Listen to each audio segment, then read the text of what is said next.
Donc c'est un plaisir. Donc retour maman la bouteille à Christian Bossende. Nous sommes dans les États-Unis, ma mère, ça va être puissant. C'est vraiment suivi, hein, pour te dire félicitations. Merci beaucoup. Merci. Moi je ne peux que dire Bateau Balantanga qui nous apprécie. Tony Coco Kuntoala, Asali chaîne Naye, Kuntoala TV. Donc ici vous pouvez trouver la culture et la haute facture.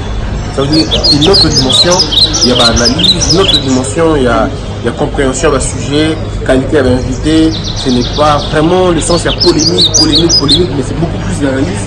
Analyse sur la musique. Longtemps, il y a la on considère la musique comme la réalité de la société. Mais là, vous trouvez quelqu'un de très instruit, de très équilibré et qui veut faire les choses bien. Alors, la seule manière pour aider, pour soutenir, c'est de s'abonner et puis pour partager la vidéo. Parce que ceux qui battent au Boubaza, 2-3 à la culture, on peut déjà dire qu'on pourra avoir une bonne synergie demain. Pourquoi ne pas avoir des grosses productions à l'étranger produites par je crois que c'est une très bonne chose et moi je te souhaite bon vent. Le sérieux causera le mot pour continuer toujours. Merci. Ici c'est Kyrios Gujarati, nouvelle chaîne YouTube, Kuntoala TV, de Tony Coco Kuntoala, pour les informations, tout ça, il n'y a pas cette bêtise dedans. Là-bas on essaie de mettre les points sur les i, parole de Kyrios Gujarati, mais c'est de trop. Kuntoala TV de Tony Coco. Aïe, que la concurrence esquisse non savoir.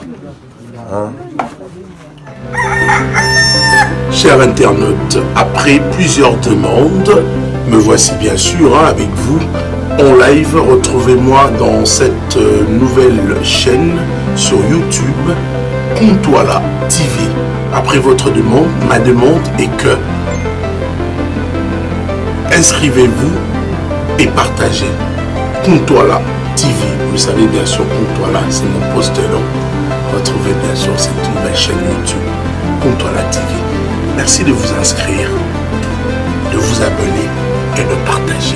Désormais, Kuntoala TV. Oui, mais il y a un côté de la cité du fleuve. Normalement, dans une boule, il y a un nager. La côté de Tony Coco Kuntoala. Si vous Tony Coco Kuntoala, il a accès à l'eau, on a mis Internet. C'est là. Et l'autre. Ah, Kuntoala TV. Abonnez-vous à Kuntoala TV. Ils n'ont pas cité. Ils ont dit que le français, l'anglais, ils ont prononcé Kuntoala TV. Sur le terme anglais, on a Kuntoala TV. Sur le français, Kuntoala TV. Mais dans la bisobo Kuntoala TV. Abonnez-vous. Rien à dire. Abonnez-vous. Boutalikas. Là, nous sommes avec Zagalo. Zaga, c'est l'un des anciens du groupe. Donc, Bonnie Saté. Ouais, ça va. Comment on met ça dans la chaîne? Oh, ce qu'on a la nostalgie, on a automatisé à 1 minute. 1 minute. Ah ouais. Alors, pour sûr, tout le monde nous a appelé au Kimixpo. Nakima Kalane na sawa. Mais la comprendre n'est pas tout na yo. Mais le wala Kima na beta concert à lelo. Après na Kimi lisusu. Na beti sous concert à Lombi na Dallas na Kimi lisusu après na beti sous concert à Atlanta na Kimi lisusu. Mais on va confirmer bien même qu'on a Kima na Kimi. Ça c'est intéressant. Alors, ça donne un mutokolo ba mingi mingi. Ouais, je voulais plus que on se sent dans un sentiment de bêtise à Katia. Ah, ils étaient belés. Ils sont tous na combien de gens au boss en amère. Oui, les gars, ils sont moins répéteurs. Comment boss en bâtiment au nom bêta? Mon répéteur est trop costaud. Ils sont ce que tu as s'inspire de temps à autre. Donc, tout ça, on a vraiment. Mais, allez là. Ici.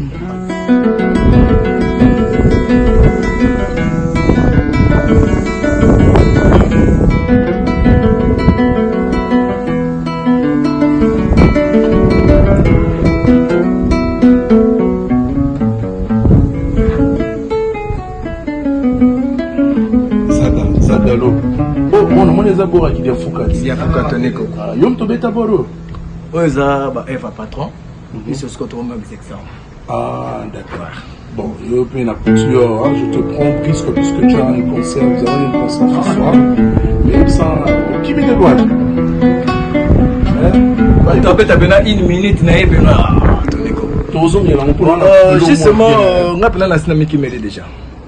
Donc on a compris que nous avons kanganga place dans na Mikimeli, mais on va concert à l'élo na pourquoi. Tout ça juste na Houston, toi na Texas, na Houston. Après on va aller na Dallas, toujours quand na Houston, après toquer Atlanta.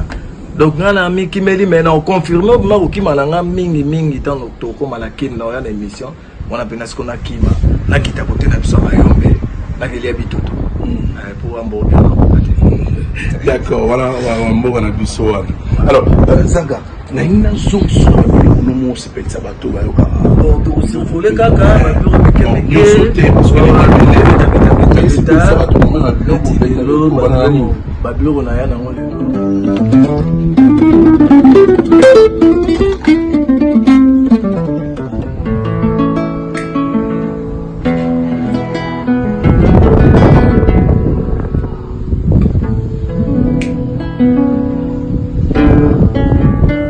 Zagalo, comment tu vas? Fly.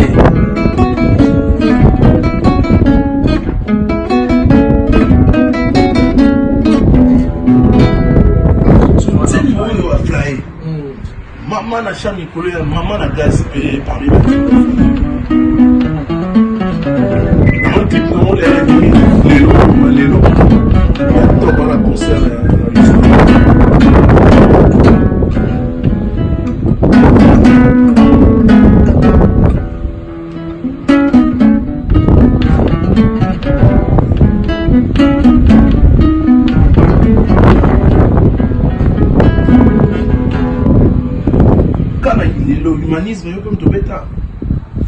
Humanisme, le côté mabete, ils allaient et à Gino, na Golé. On était là sur ce et le auto salo to que si ça bien aquí. Voilà, tous allés. Tous allés, mais vous appelez ce humanisme vraiment d'abord. Le temps.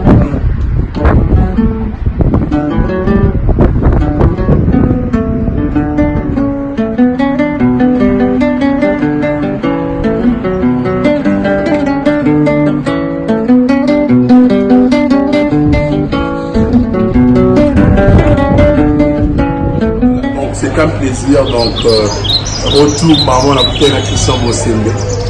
Nous sommes dans les États-Unis, ma belle, ça va être puissant. Tu es vraiment suivi, hein, pour te dire félicitations. Merci beaucoup. Moi je ne peux que dire Bato Balantanga Kiso qui nous apprécie. Domiko Kuntola, Asali chaîne Naye, Kuntola TV. Donc ici vous pouvez trouver la culture et la haute facture.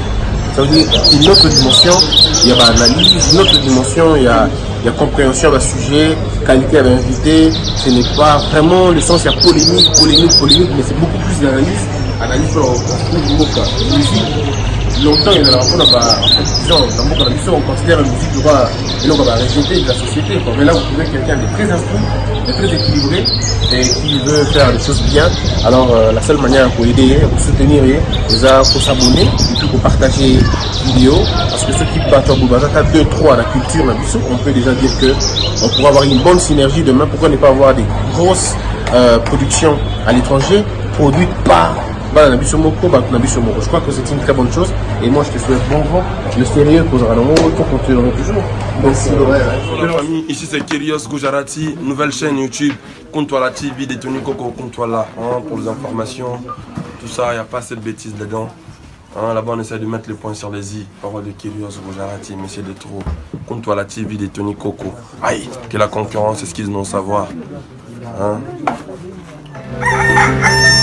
Chers internautes, après plusieurs demandes, me voici bien sûr avec vous en live. Retrouvez-moi dans cette nouvelle chaîne sur YouTube, Kuntwala TV. Après votre demande, ma demande est que inscrivez-vous et partagez. Kuntwala TV, vous savez bien sûr, Kuntwala, c'est mon poste de nom. Retrouvez bien sûr cette nouvelle chaîne YouTube, Kuntwala TV. Merci de vous inscrire, de vous abonner et de partager. Désormais, Kuntwala TV. Oui, mais il y a la côté de la cité du fleuve.